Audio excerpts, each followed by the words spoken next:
का हमारा बहुत सुंदर विषय प्रेक्षा ध्यान के 8 चरण। ध्यान पद्धति जो जैन धर्म में चलती है उसका नाम है प्रेक्षा ध्यान। प्रेक्षा का मतलब देखना और ध्यान का मतलब गहराई से जाके देखना। अब यहाँ सबसे बड़ी बात है कि देखना कैसे, वो मुख्य बात है। राग द्वेष मुक्त होकर देखना, चाहे आपकी आंखें खुली हुई है चाहे बंद आंख है, दोनों तरफ के अंदर आपके देखने में राग द्वेष नहीं आना चाहिए। आपके भावों में, आपके विचारों में राग द्वेष नहीं आना चाहिए। यही प्रेक्षा ध्यान पद्धति का मुख्य सिद्धांत है। देखिए कि जो हमको भटकाने वाला तत्व कौन सा है, हमको जन्म जन्मांतर में जो भटकाता है वह राग द्वेष है, वह कॉजल बॉडी है, वो लिंग शरीर है और वो हमको भटकाता है। तो उसको, उसकी भटकन को हमें बंद करना है। उसकी भटकन को बंद करने के लिए हम जो प्रयोग करते हैं उसका नाम प्रेक्षा ध्यान पद्धति है। इसके कुल 8 चरण हैं और इसका जो सेंटर पॉइंट ये है कि हमारी चेतना की हाजिरी रहे पर राग द्वेष अनुपस्थित होना चाहिए। ये मुख्य बात है। और राग द्वेष है वो जड़ है और जो चेतना जो आती रहती है, आत्मा है, वो चेतन तत्व है। तो प्रेक्षा ध्यान पद्धति के अंदर चेतन तत्व की हाजिरी रहे, जड़ तत्व अनुपस्थित रहे, ये मुख्य बात होती है। इसके 8 चरण हैं। पहला चरण है कायोत्सर्ग। कायोत्सर्ग का अर्थ होता है कि काया का उत्सर्ग करना, यानी शरीर में रहते हुए शरीर का भान भूलना। इसको शवासन भी कहा जाता है।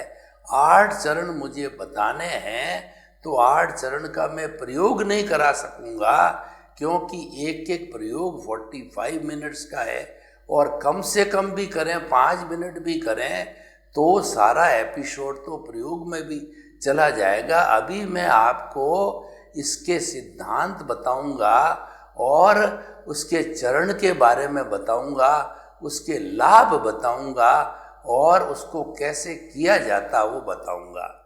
तो कायोत्सर्ग जो है खड़े खड़े किया जा सकता है, बैठे बैठे किया जा सकता है, किसी आसन में जो आपको सुखकारी हो, और उसके साथ साथ के अंदर लेट कर भी किया जा सकता है। तो इसके अंदर कायोत्सर्ग के अंदर हमें अपने पूरे शरीर में चित्त को घुमाना होता है और ऑटो सजेशन देना होता है, जो हमारे दोनों पांव के अंगूठे से लगा करके पैर, घुटना, साथल, कमर का जो है निचला भाग, फिर मध्य भाग शरीर का, पेट का भाग, दोनों हाथ और पिछला जो है कमर का भाग और ऊपर का भाग है हमारा पूरा सिर है। और जो कान, नाक, होठ, कंठ, सब के अंदर ये चित्त को घुमाकर ऑटो सजेशन दिया जाता है कि ये पूरा शरीर है कि एक एक कोशिका शिथिल हो जाए, शिथिल हो जावे, शिथिल हो जावे, और फिर अनुभव करना होता है कि शिथिल हो रही है, हो रही है और हो गई है।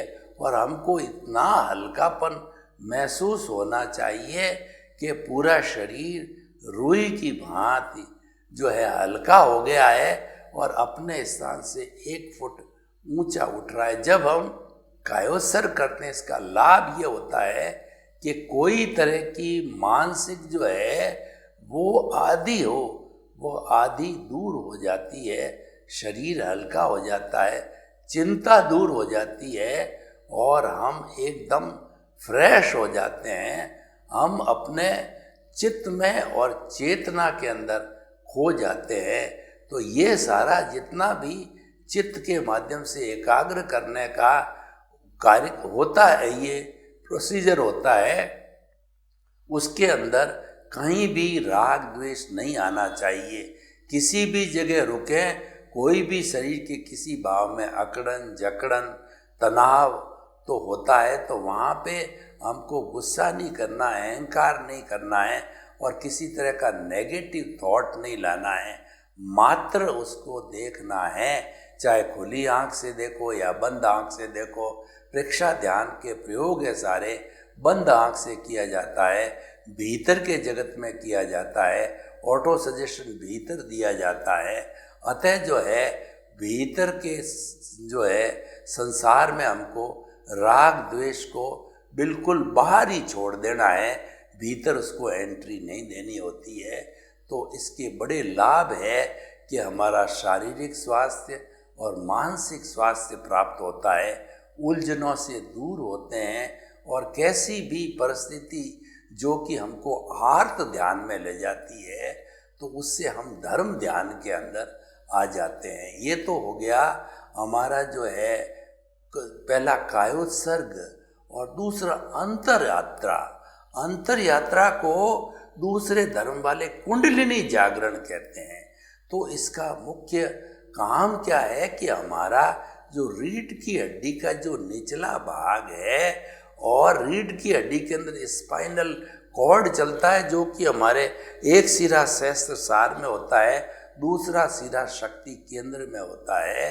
तो ये हमारे शक्ति केंद्र के नीचे विटालिटी का और हमारी प्राण ऊर्जा का जो है पूरा समुंदर होता है, पूरा तालाब होता है। उस तालाब की शक्ति को नॉर्मल व्यक्ति या पशु पक्षी भोग में, विलास में, खाने में, पीने में, ईट ड्रिंक बी मैरी बच्चों को पैदा करने में, सेक्सुअल वगैरह में ख़त्म कर देते हैं। लेकिन जो साधक लोग हैं, सन्यासी लोग हैं, जो प्रेक्षा ध्यान का प्रयोग करना चाहते हैं, वो जो है अपना जो कहना चाहिए जो गुदा है यानी मल द्वार है उसको ब्लेडर मानो, उस ब्लेडर को दबा करके और जो शक्ति जो लिक्विड फॉर्म में पड़ी है उसको उठा करके वाइट कलर का स्पाइनल कॉर्ड है, जैसे कि पारा ऊपर चढ़ता है थर्मामीटर के अंदर, श्वास के भरते हुए इस विटालिटी को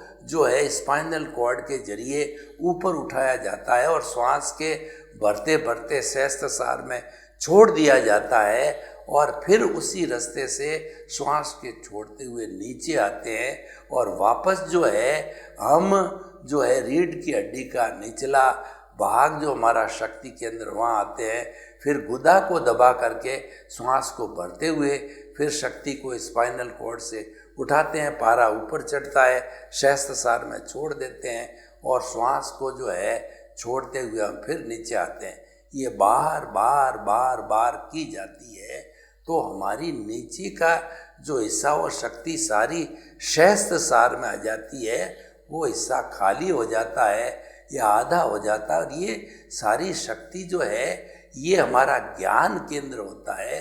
ज्ञान तंतुओं को सक्रिय करने में, ज्ञान को बढ़ाने में, मति ज्ञान, शुद्ध ज्ञान, अवधि ज्ञान, मनोप्रयोग ज्ञान और क्या बात करूं, केवल ज्ञान तक की भी प्राप्ति हम इससे कर सकते हैं अगर हम सारी शक्ति को ऊपर उठा देते हैं। तो ये कुंडलिनी जागरण हमारी भारतीय संस्कृति के सभी धर्मों में कुंडलिनी जागरण एक बहुत बड़ा शक्तिशाली कार्य होता है, वो हम जो है अंतर यात्रा के माध्यम से करते हैं।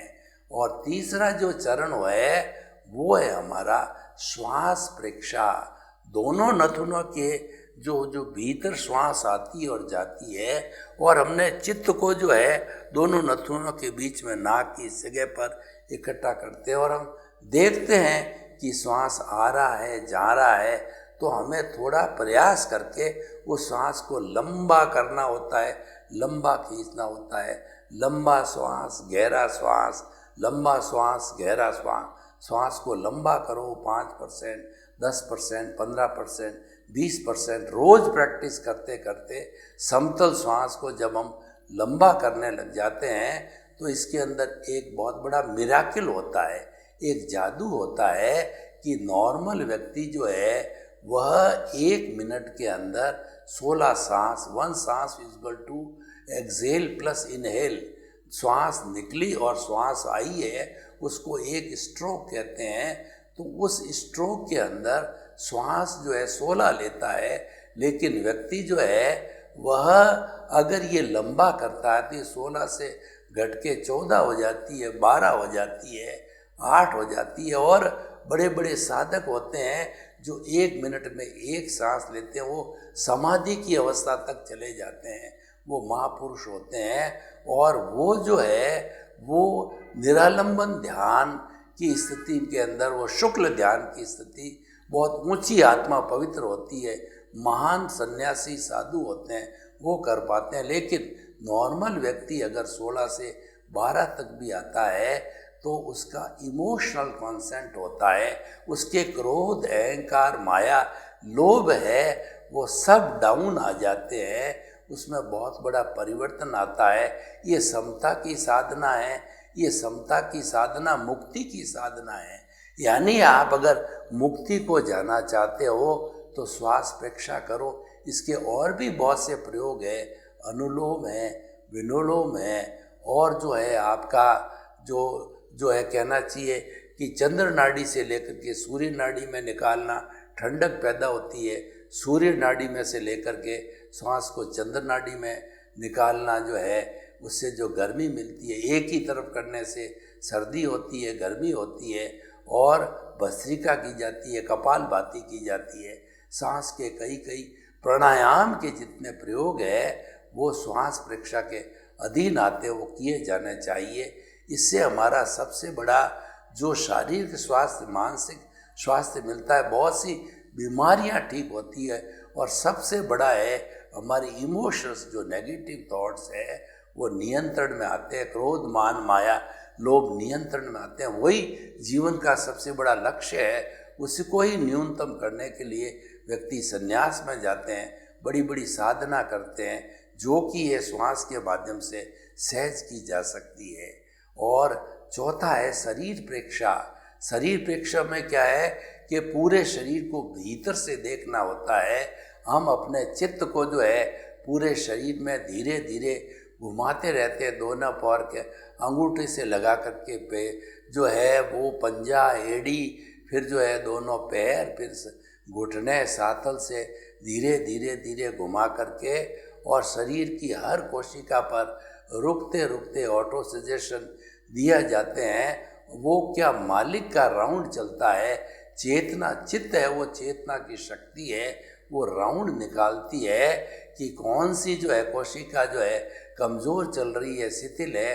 तो जो ही मालिक खड़ा होता है तो वह उसको एक ऊर्जा मिलती है और वह कोशिका चेतन हो जाती है। तो एक एक कोशिका को जो है हम शरीर प्रेक्षा के द्वारा उसको ठीक करते हैं। और सारे जितने भी हम कोशिका के बाद के अंदर हमारे टिश्यूज़ है, ऑर्गन्स हैं, और हमारे जितने भी जो है सिस्टम हैं, उन सिस्टम्स को हम देखते हैं। उत्सर्जन तंत्र, ब्लड सर्कुलेशन तंत्र, और जो हमारा श्वसन तंत्र है, उन सब को जो है वो हम जो है अच्छी तरह से निरीक्षण करते हैं, ताकि उसमें कोई कमजोरी आती है तो उसमें सक्रियता आ जाती है।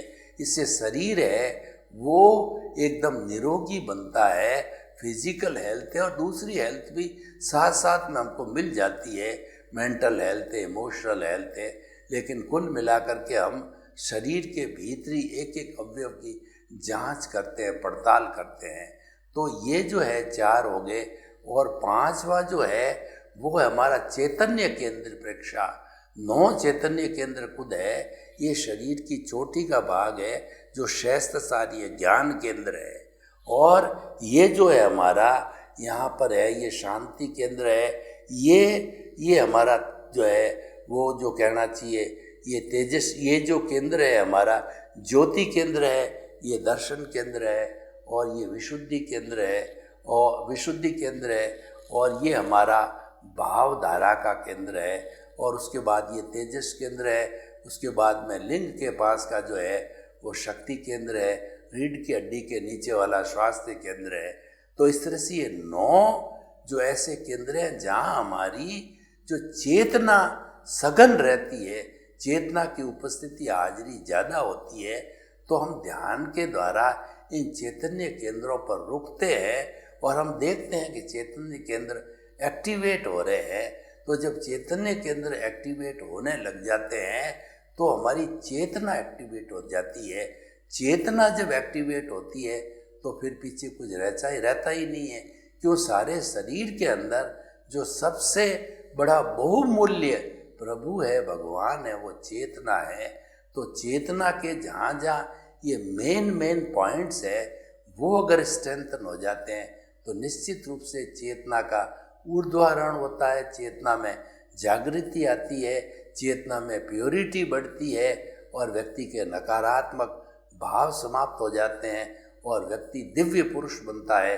और जब चेतना की पूरी जागृति होती है तो केवल दर्शन, केवल ज्ञान तक की भी प्राप्ति होती है। और इसमें चैतन्य केंद्र प्रेक्षा करने से जो हमारा कर्म शरीर है वो फास्ट स्पीड से झड़ने लगता है, यानी कर्मों का झरण है, कर्मों का जो है झरना है वो बहने लगता है, कर्म खपते रहते हैं। वैसे प्रेक्षा ध्यान की हर साधना के अंदर कर्म खपते हैं। क्यों खपते हैं? कि हमने तो राग द्वेष को जो प्रेक्षा ध्यान का प्रयोग करते ही बाहर बिठा दिया, जड़ तत्व को भीतर आने नहीं दिया है, तो चेतन तत्व तो सक्रिय हो ही रहा है। तो जब जड़ पदार्थ बाहर बैठा है, इसका मतलब ये है कि जड़ तत्व तो धीरे धीरे जो अल्टीमेटली ख़त्म करना है और वो ख़त्म हो रहा है बाहर बैठा रहने से। तो इस तरीके से भाई और बहनों, ये हमने 5 जो है वो आपको चरण बताए। और छठा चरण है लेश्या ध्यान। लेश्या का मतलब कलर्ड ध्यान होता है। लेश्या कुल जो है वह 6 कलर की होती है। वो कृष्ण लेश्या, नील लेश्या और कापोत लेश्या। 3 अशुभ है और तेजो पद्म लेश्या शुक्ल है। कृष्ण लेश्या गहरे काले रंग की होती है और जो नील लेश्या नीले रंग की होती है और कबूतरी कलर की लेश्या होती है वो कबूतरी रंग की होती है। तीनों तरह की जो लेश्याएँ हैं ये अशुभ भाव होते हैं जो भीतर से आते हैं। तो वैसे ही भाव है ये हमारे प्रकट होने लगते हैं। तो हम कलर्स का ध्यान कर, जो चैतन्य केंद्र हमने 9 बताए वहाँ पर ब्राइट कलर्स का ध्यान करते हैं। तेजो लेश्या होती है वो चमकता हुआ पिंक कलर होता है और उसके बाद में पद्म लेश्या हुई चमकता हुआ हल्दी कलर का पीला होता है और जो है वो शुक्ल लेश्या है वाइट चमकता हुआ कलर होता है। तो हम जो है वो हमारा ज्ञान केंद्र है, यहाँ पर चमकते हुए पीले रंग का केंद्र ध्यान करते हैं। यहाँ पर जो है हम जो है वो पिंक कलर का ध्यान करते हैं और यहाँ पर वाइट जो है चंद्रमा का ध्यान करते हैं। और उसके बाद के अंदर यहाँ पर जो है जो हमारा मोर होता है, मोर पंख का वैसा ध्यान करता है। यहाँ हरे रंग का ध्यान करते हैं हम। और उसके बाद में यहाँ पर जो है जो हमारा नीले रंग का ध्यान करते हैं और नीचे भी नीले रंग का ध्यान करते हैं। तो इस तरीके से 9 केंद्रों पर कलर के साथ ध्यान किया जाता है। इसमें मुख्य बात जो है राग द्वेष मुक्त होकर देखना। प्रेक्षा का मतलब देखना और मुख्य से मुख्य बात है कि राग द्वेष मुक्त होकर के देखना। और राग द्वेष की मुक्तता का अर्थ होता है कि हमारी साधना उच्च शिखर तक चलती है। अगर व्यक्ति के जीवन में राग द्वेष कम हो जाते हैं, यानी समता का भाव पुष्ट होता रहता है, मन से, वचन से, काया से जो जितनी भी क्रियाएं व्यक्ति जो है व्यवहार जगत के अंदर करता है उसके अंदर समता भाव आ जाता है। समता भाव कैसे आ गया कि मान लीजिए बुरे विचार आ गए तो हमने कहा स्वाहा, यानी बुरे विचारों को हमने जैसे कि हवन के अंदर कोई सामग्री डाल के हम स्वाहा करते हैं तो हमने तुरंत बोल दिया बुरे विचार जो भी आ गए स्वाहा स्वाहा स्वाहा, उसको छोड़ते चले गए। तो ये जो है हमारा जो है मुख्य राग द्वेष छोड़ना, ये उच्च साधना हम छोड़ते चले गए। और वचन के द्वारा हमने किसी को बुरा कर दिया है तो हमने प्रायश्चित कर दिया कि मुझे क्षमा करो। उस शुद्ध आत्मा को ध्यान में रखते हुए मैं क्षमा करके क्षमा मांग ली कि मुझे क्षमा करो, मेरी गलती हो गई। तो ये वचन से हो गया।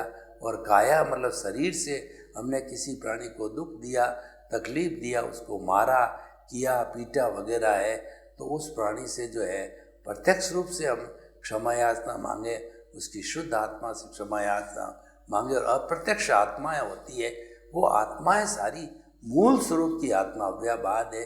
हमको केंद्र मूल स्वरूप की आत्मा जो मुक्ति में जाने वाली है उसको केंद्र में रखना चाहिए, उसको आइडियल मानना चाहिए, उसको लक्ष्य मानना चाहिए, और वो हमारे भीतर है और हमको वैसा ही बनना है।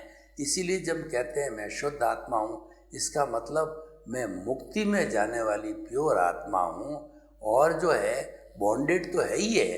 तो आत्मा के 3 स्तर होते हैं, आत्मा वही है, लेकिन प्रेक्षा ध्यान जब हम करते हैं तो 3 स्तरों का जो है हम धीरे धीरे विकास करते हैं।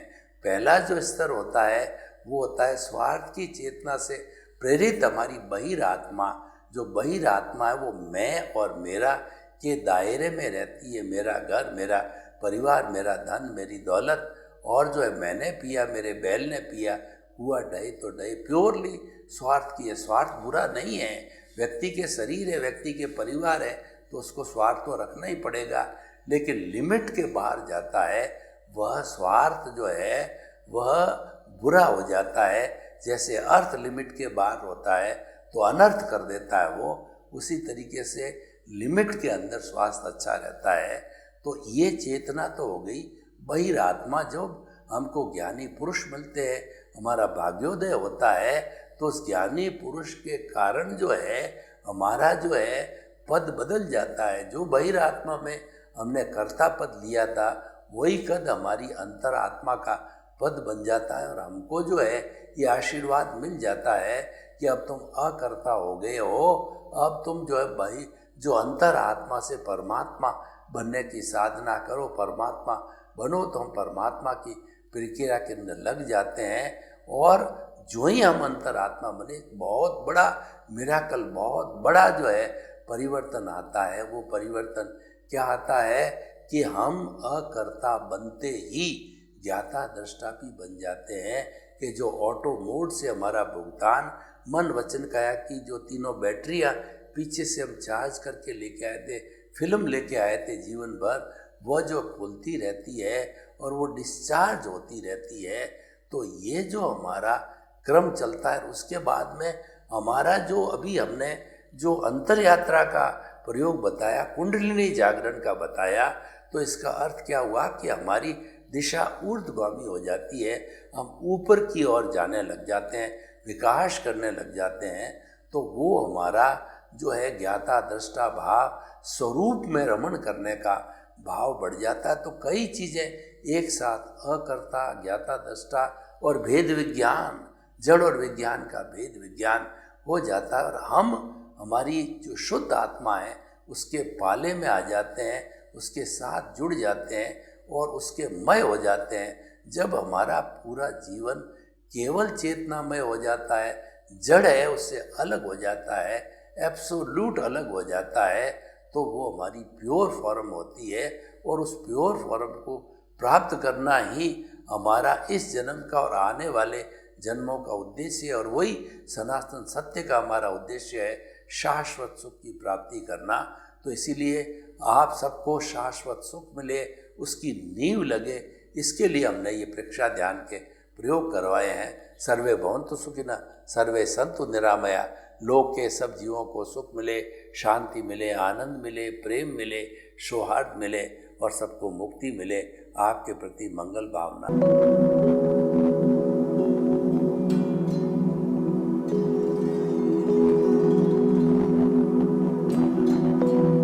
एक ऐसा अंतर्राष्ट्रीय ख्याति प्राप्त मानव जो गुरु प्रेरणा से पिछले 20 वर्षों से वानप्रस्थ जीवन जीते हुए 24 घंटे मानवता की सेवा में संलग्न है।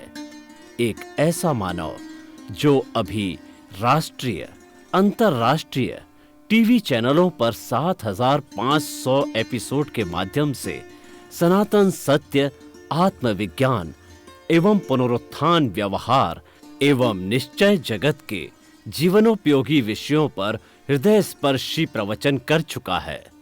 उस मानव का नाम है महात्मा उपासक प्रोफेसर डॉक्टर सोहन राज तातेड़।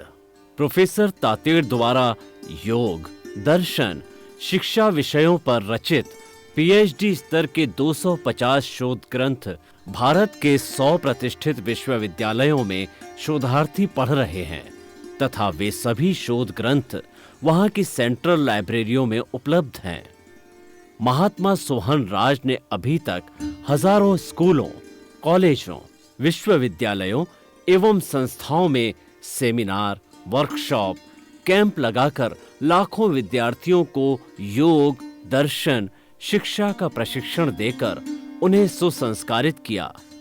डॉक्टर तातेड़ ने भारतीय संस्कृति उत्थान के 4000 से अधिक समसामयिक विषयों पर आर्टिकल लिखकर ऑनलाइन जर्नल, पत्रिकाओं, वेबसाइट्स पर प्रकाशित किया, जिसका उपयोग लाखों पाठक कर रहे हैं। उपासक तातेड़ के 5000 से अधिक आज का सुविचार, आज का शुभ संदेश, आज का मंगल भावना योग आदि चिंतन websites, Twitter, blogger, Facebook, YouTube माध्यमों से लाखों लोग अपना जीवन निर्माण कर रहे हैं। मानवता के मसीहा ऐसे महामानव महात्मा सोहन राज तातेड़ के प्रोफाइल को अभी तक विश्व के 20 लाख दर्शक यूट्यूब पर, 12 लाख गूगल पर एवं लाखों दर्शक फेसबुक, ब्लॉगर, ट्विटर और इंस्टाग्राम पर देख चुके हैं।